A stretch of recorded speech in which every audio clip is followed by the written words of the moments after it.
দ্বিতীয় আলো, সত্য বললে গায়ে লাগে।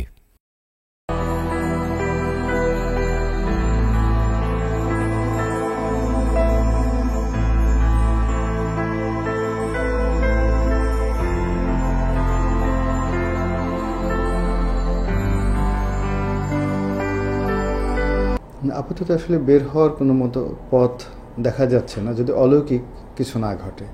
এর কারণটা হলো মাননীয় প্রধানমন্ত্রী এবং মাননীয় বিরোধী দলীয় নেত্রী এই দুজনের মধ্যে যে ঐতিহাসিক সম্পর্ক বলেন, সুসম্পর্ক বলেন বা পারস্পরিক হৃদ্যতাপূর্ণ সম্পর্ক বলেন, তারা রাজনীতিতে এসেছিলেন ৮০-র দশক থেকে আর চালিয়ে যাচ্ছেন আজও অবধি। কোনো সময় কোনো কালে কিন্তু তাদের মধ্যে সুসম্পর্ক ছিল না। কাজেই আজ যদি হঠাৎ করে এত বছর পরে আমরা যদি তাদের কাছ থেকে কোনো সুসম্পর্ক আশা করি বা কোনো কিছু আশা করি যে অলৌকিকভাবে তারা কোনো কিছু করে ফেলবেন, এটা আমাদের আশাটাই আসলে অপ্রাসঙ্গিক এবং বাতুলতা মাত্র।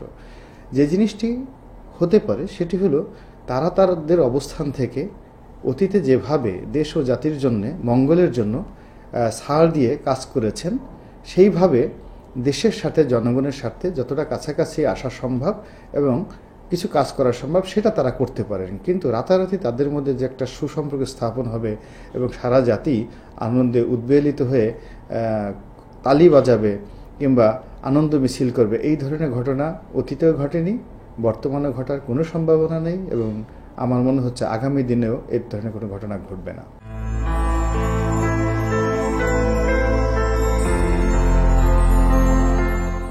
একজনের সঙ্গে আমার আসলে কখনই কথা হয়নি, জনাব তারেক রহমান সাহেবের সঙ্গে। আমি তার চিনি না ব্যক্তিগতভাবে, কিন্তু তার নাম জানি, টেলিভিশন থেকে দেখেছি। জনাব সজীব ওয়াজেদ জয়ের সঙ্গে আমার আসলে কথা হয়েছিল মাত্র একদিন, খুব অল্প সময়ের জন্য। ঠিক এই অভিজ্ঞতা থেকে আমি আসলে তাদের রাজনৈতিক ভবিষ্যৎ, তাদের কর্মকাণ্ড বা তাদের যোগ্যতা অভিজ্ঞতা সম্পর্কে বলার ধৃষ্টতা রাখি না এবং আসলে বলাটা সমীচীন হবে নয়। তবে একটা ব্যাপার হলো, আমি যেটি বলতে পারি সেটি হলো জাতীয় সংসদে যারা সংসদ সদস্য আছেন আমাদের তরুণদের মধ্যে, তাদের সবাইকে আমি চিনি ব্যক্তিগতভাবে এবং আগামী দিনগুলোতে এই তরুণদের মধ্য থেকে যারা মনোনয়ন প্রত্যাশী এবং এমপি হওয়ার যোগ্যতা রাখেন তাদের অনেককেই চিনি সারা বাংলাদেশে বিভিন্ন দলে। কিন্তু যে পরিবর্তন জাতি আশা করে, যে সাহস এবং যে দৃঢ় মনোবল এবং শক্তি আশা করে, এরকম সম্ভাবনাময় তরুণ বা কিংবা তরুণ রাজনীতিবিদ দুর্ভাগ্যজনক হলেও সত্যি আমি একজনকেও দেখিনি। আমরা যারা কাজকর্ম করছি তারা সবাই দলীয় বৃত্তের ভিতরে থেকে দেশের যে প্রচলিত রাজনীতি, সেই রাজনীতিতে দলীয় প্রধান। এখন এই যে বয়সটি বললাম সেটি হলো 50 থেকে শুরু করে 25 বছরের যারা তরুণ আছেন, যুবক আছেন, তাদের আমি এই মনোভাবটি দেখেছি। তো সেই দিক থেকে আমার কাছে মনে হচ্ছে রাজনীতিতে আগামী 20টি বছর একটা বন্ধ্যাত্ব যাবে, প্রচণ্ড বন্ধ্যাত্ব যাবে। অর্থাৎ আজ যে শিশুর বয়স 5 থেকে 10 বছর, সে যদি আরও 20 বছর পরে দেশের রাজনীতির মূল অঙ্গনে ফিরে এসে এই সমস্ত শিশুরা যারা আজকে 5 থেকে 10 বছর বয়সী, তারা যদি রাজনীতির মূল অঙ্গনে এসে সাহসী এবং নতুন কিছু দেখায়, তাহলে হয়তো আমি খুব খুশি হব এবং আশ্চর্য হব না। কিন্তু বর্তমান আমরা যারা আছি, অর্থাৎ যাদের বয়স 25 থেকে 50-এর মধ্যে, এই বয়সের মধ্যে ব্যতিক্রমধর্মী আমি আসলে তেমন কিছু দেখি না যা দিয়ে এ জাতি নতুন কিছু পেতে পারে বা এ জাতি আশা করতে পারে বা এ জাতি এই নতুন নেতৃত্বের মাধ্যমে একটা যুগান্তকারী পরিবর্তন এনে জাতীয় এবং আন্তর্জাতিক রাজনীতিতে বাংলাদেশের ভাবমূর্তি উজ্জ্বল করে এদেশের অর্থনীতি, সামাজিকতাকে একটা বিশাল পর্যায়ে নিয়ে যাবে, এরকম কোনো সম্ভাবনা আমি আসলে দেখছি না। তো এখন যে দুজন সম্মানিত ব্যক্তির নাম বললেন, তারা যে কাজ করবেন, ধরে নিলাম তাদের যোগ্যতা, অভিজ্ঞতা, তাদের ভিশন, মিশন অনেক উঁচু পর্যায়ের, পশ্চিমা বিশ্বের সমপর্যায়ের, কিন্তু তারা যে কাজগুলো করবেন তাদের তো হাত লাগবে, হ্যান্ডস লাগবে। এই সাহায্যকারী হাতগুলোর মধ্যে যদি তাদের ভিশন এবং মিশন বাস্তবায়ন করার জন্য ওইরকম যোগ্যতা সম্পন্ন তরুণ নেতৃত্ব না থাকে, তাহলে তাদের অনেক শুভ উদ্যোগী হয়তো ব্যর্থ হতে বাধ্য। কাজেই আমাদের রাজনীতিতে এখন যে সিস্টেম চলছে, এখন যে সংস্কৃতি চলছে, সেটা ভালো বলেন আর মন্দ বলেন, এটা দিনকে দিন খারাপের দিকে যাবে বই, ভালোর দিকে যাওয়ার আমি সম্ভাবনা দেখছি না। যদি এইভাবে রাজনীতি চলতে থাকে তবে প্রত্যেকটি জাতীয় জীবনে কখনো কখনো একটা টার্নিং পয়েন্ট এসে যায় এবং এটা অলৌকিকভাবে এসে যায়, কেউ বলতে পারে না, এটা রাজনৈতিক কোনো হিসাবের মধ্যে চলে না।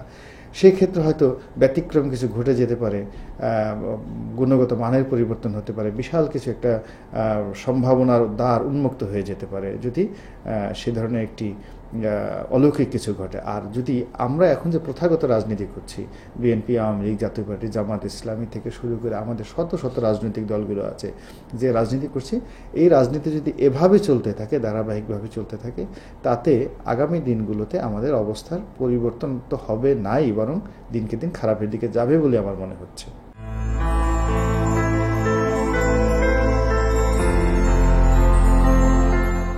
এখন আমি যে চিন্তা লালন করি বা আমি যে আদর্শ লালন করি বা আমি যে কথাগুলো বলতে চাচ্ছি বা যে কাজগুলো করতে চাচ্ছি, দুর্ভাগ্যজনক হলেও সত্য বা কিংবা এটা আমার ব্যর্থতা হতে পারে। আমার এই কাজের জন্য আমি আমার নির্বাচনী এলাকা থেকে শুরু করে জাতীয় সংসদ এবং রাজনৈতিক পরিমণ্ডলে একজন সহযোগী, একজন সমর্থনকারী বা আমার পাশে দৃঢ় মনোবল নিয়ে দাঁড়াবে, সেই দৃঢ় মনোবল নিয়ে দাঁড়াবে এইরকম একজন লোক আমি এখন পর্যন্ত গত 4 বছরে খুঁজে পাইনি বা আমার কাছে কেউ আসেনি বা আমি তাদের সন্ধান পাইনি।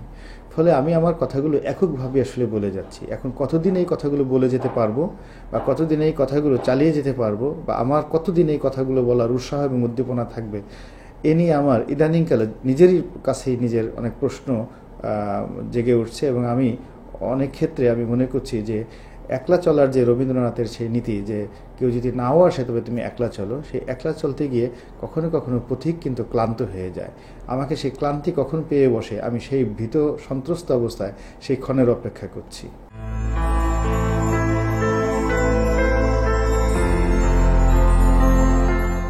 এটা চিরায়ত একটা রাজনীতির ধারাটাই হলো, রাজনীতিতে আপনার শক্তি থাকতে হবে, পাওয়ার থাকতে হবে।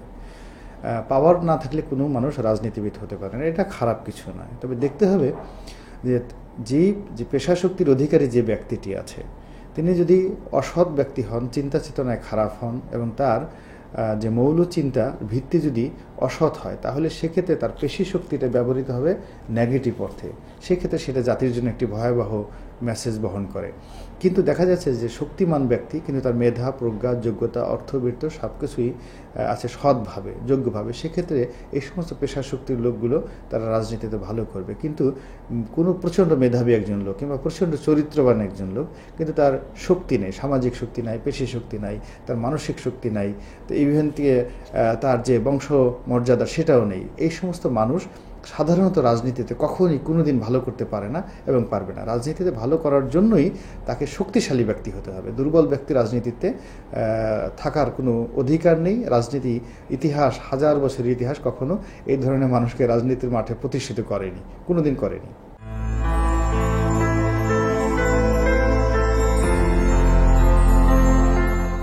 অবশ্যই বাধাগ্রস্ত করছে, তবে সত্য বলার যে স্পৃহা, সত্য বলার যে আপনার উইল ফোর্স, সেই উইল ফোর্সটা কিন্তু ব্যক্তির মধ্যে লালিত হয় জন্মগতভাবে, তার শিক্ষাগত কারণে এবং তার পারিপার্শ্বিক অবস্থার কারণে। এখনও আমাদের সমাজে এত কিছুর পরে অনেক লোক আছে যার যার অবস্থান থেকে কিন্তু সত্য বলে যাচ্ছে। আপনি এখনও বাংলাদেশে দেখবেন টেলিভিশনের টকশো বলেন, লেখালেখি বলেন কিংবা অন্য যে কোনোভাবে মাঠে ময়দানে দেখেন, মসজিদগুলোতে গিয়ে দেখুন, মন্দিরগুলোতে গিয়ে দেখুন, অনেক মানুষ সত্য কথা বলছে। কিন্তু এই সত্য কথার সমর্থনকারী লোকগুলো তাদের সঙ্গে একাত্ম হয়ে যে রাস্তায় নেমে আসবে, এই লোকের সংখ্যা কিন্তু আমাদের দেশে হয়নি। সবাই বলছে না আপনার কথাগুলো শুনতে খুব ভালো লাগে, এগুলো হলে খুব ভালো হয়, কিন্তু ওই সমর্থনে, অর্থাৎ ওই সত্য বচনকারী সমর্থনে 10 জন লোক যে রাস্তায় নামবে, এই সমর্থনকারী লোকজনের আমাদের দেশের খুবই অভাব। আপনি বক্তার আমাদের দেশে কিন্তু কোনো অভাব নাই, কখনোই ছিল না, সারা পৃথিবীতে ছিল না, কিন্তু এখনও নেই। কিন্তু সারা পৃথিবীর যে সমস্ত দেশগুলো ভালো করেছে সেটা হলো সত্যের পক্ষে যারা লোক, তাদের সাহস, শক্তি এবং তাদের বের হয়ে আসার উদ্দীপনা, এটা খুব ব্যাপকভাবে কাজ করেছে ওই দেশ, ওই সমাজগুলোতে। ফলে সেখানে সত্য প্রতিষ্ঠিত হয়েছে। এখন আমি ধরুন সত্য কথা বললাম, আমি বিভিন্ন টেলিভিশনে কথা বলি, টকশোতে কথা বলি, লক্ষ লক্ষ কোটি কোটি মানুষ এই কথাগুলো শুনে। এখন এই কোটি কোটি কোটি মানুষ যে কথাগুলো শুনলো তাদের রিয়াকশনটা কি? তারা কেবলমাত্র আমাকে আমার জন্য দোয়া করবে, বা না রনি সাহেব যে কথাগুলো বলছে সেই কথাগুলো খুব ভালো শোনাচ্ছে, কিংবা আহা রনি সাহেবের এই কথাগুলো বাস্তবায়িত হলো না, তার নিজের জায়গার মধ্যে এরকম করলে হবে না। তাদেরকে এই আদর্শ নিয়ে, অর্থাৎ যদি আমি ভালো কিছু বলে থাকি, ভালো কিছু করে থাকি, আর আমার কথা যদি হয়, তাহলে আমার এই কথাগুলো নিয়ে আমার সমর্থনকারী হিসেবে রাস্তায় বের হয়ে আসতে হবে। এই যে রাস্তায় বের হয়ে না আসার প্রবৃত্তির কারণে কিন্তু আমাদের সমাজে পরিবর্তন আসছে না। আর যতদিন পর্যন্ত সমাজের ব্যাপক জনগোষ্ঠী এই সত্য ভাষণের সঙ্গে একাত্ম হয়ে সত্য প্রতিষ্ঠা করার সংগ্রামে নিজেরাই লিপ্ত না হবে, পৃথিবীর কোনো দেশে, কোনো সমাজে, কোনো জনপদে ততদিন পর্যন্ত কোনো সত্য প্রতিষ্ঠা হওয়ার ন্যূনতম সম্ভাবনা নাই। এখানে জনগণের অংশগ্রহণটাই হলো সবচেয়ে বড় ব্যাপার। কিন্তু আমাদের জনগণ এখনও পর্যন্ত ঘুমিয়ে আছে। ঘুমিয়ে ঘুমিয়ে তারা শুধু সত্য কথা শুনছে কিংবা সত্য ভাষণ শুনতে পছন্দ করছে বা সমর্থন দিচ্ছে নৈতিকভাবে নিজের নিজের অবস্থান থেকে। কিন্তু ওই সত্যকে প্রতিষ্ঠা করার জন্য যে শ্রম দরকার, যে অভিজ্ঞতা দরকার, যে কৌশল দরকার, যে শক্তি দরকার, যে সাহস দরকার, তা নিয়ে কোনো জনগোষ্ঠী রাস্তায় নেমে আসছে না। ফলে সত্য শুধু ইথারে ঘুরে বেড়াচ্ছে, বাতাসে ঘুরে বেড়াচ্ছে, আমাদের কানের আনন্দ দিয়ে যাচ্ছে, আমাদের চোখের তৃপ্তি দিয়ে যাচ্ছে। এর বাইরে নতুন কিছু হচ্ছে বলে আমার মনে হচ্ছে না।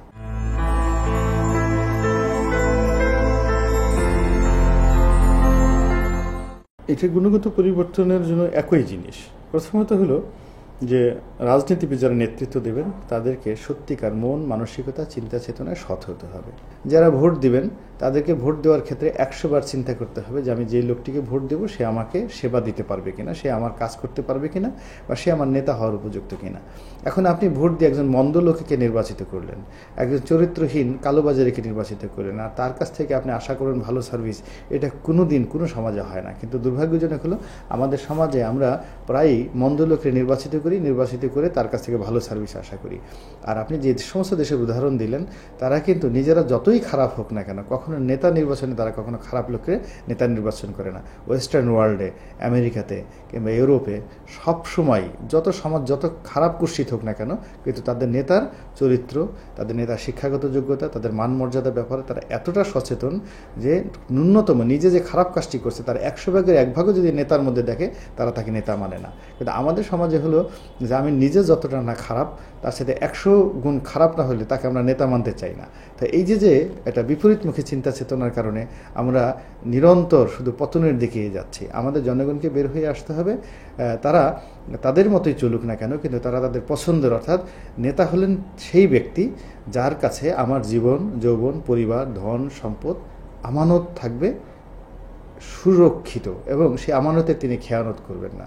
এখন নেতার কাছে যদি, নেতার পরিবারের কাছে যদি নিজের স্ত্রী, নিজের কন্যা, নিজের সন্তান, নিজের উপার্জিত ধনসম্পদ এগুলো গচ্ছিত রাখার মতো বিশ্বাস একটা ভোটার অর্জন করতে না পারে, তার যদি ভয় থাকে যে আমি আমার নেতার কাছে যদি আমার সঞ্চয় 1 কোটি টাকা রাখি বা 50,000 টাকা রাখি, নেতা মেরে দিতে পারে।